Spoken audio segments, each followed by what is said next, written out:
रूस यूक्रेन युद्ध से जुड़ी एक और बड़ी खबर आपको बता दें। रूस के विदेश मंत्री ने अमेरिका, ब्रिटेन समेत सभी पश्चिमी देशों पर बहुत बड़ी धमकी दी है। रूस के विदेश मंत्री ने यह कहा है कि यूक्रेन की मदद करके पश्चिमी देश जो है युद्ध का हिस्सा बन रहे हैं। परमाणु संपन्न देशों को इस तरह से सीधे सीधे नहीं टकराना चाहिए, नहीं तो परमाणु युद्ध का खतरा बढ़ जाता है।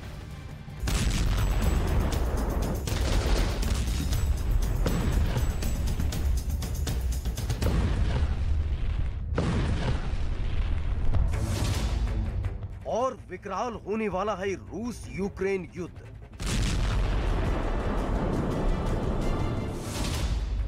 फिर से गहराई, विश्व युद्ध की आशंका।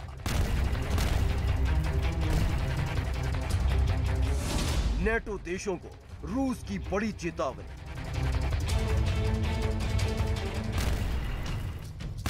एक बार फिर से विश्व युद्ध का। बिना कुछ खर्च किए अपने किचन से होम बेकरी बिजनेस करके 40,000 रुपए महीना कमा रही हैं। आपको भी ये करना है तो फ्रीडम ऐप को अभी डाउनलोड कीजिए। खतरा पड़ गया है क्योंकि यूक्रेन की मदद करने वालों को रूस ने फिर से बड़ी धमकी दी है। रूस के विदेश मंत्री सर्गेई लावरोव ने सीधे सीधे चेतावनी दी है कि यूक्रेन की मदद करने वाले रूस के दुश्मन हैं।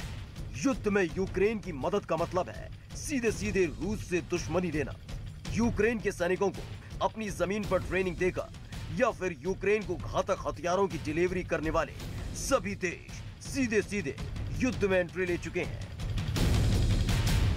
Из строя и энергетические объекты, от которых зависит функционирование вооруженных сил Украины и от которых зависит доставка огромного количества вооружений, которым Запад накачивает Украину, чтобы она убивала русских.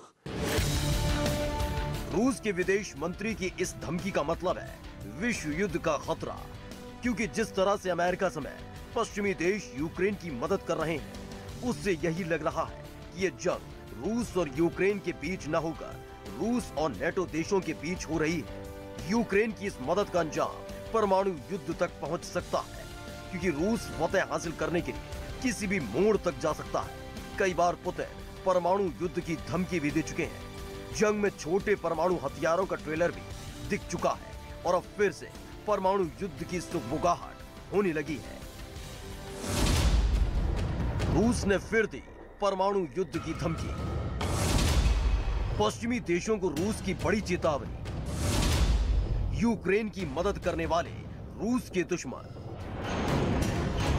Не надо говорить, что США и НАТО не участвуют в этой войне. Вы напрямую участвуете, в том числе не только поставками оружия, но и подготовкой кадров. Вы готовите военных на своей территории или на территории Великобритании, Германии, Италии и других стран.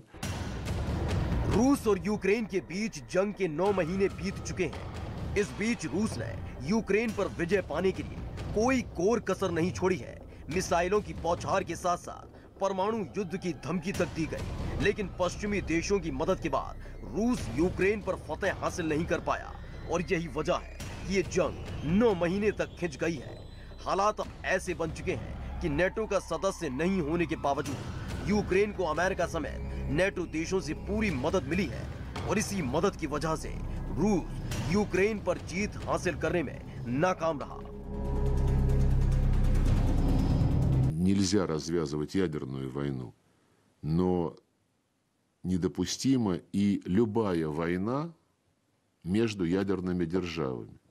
Даже если ее кто-то задумает начать конвенциальными средствами, риск перерастания в ядерную будет огромен. रूस के विदेश मंत्री ने यह भी कहा कि यूक्रेन के पावर प्लांट पर हमला करने का मकसद था वहां की सैन्य क्षमता को कमजोर करना और विदेशी मदद को पटरी से उतारना। लेकिन इसके बावजूद पश्चिमी देशों से मदद मिलती रही है।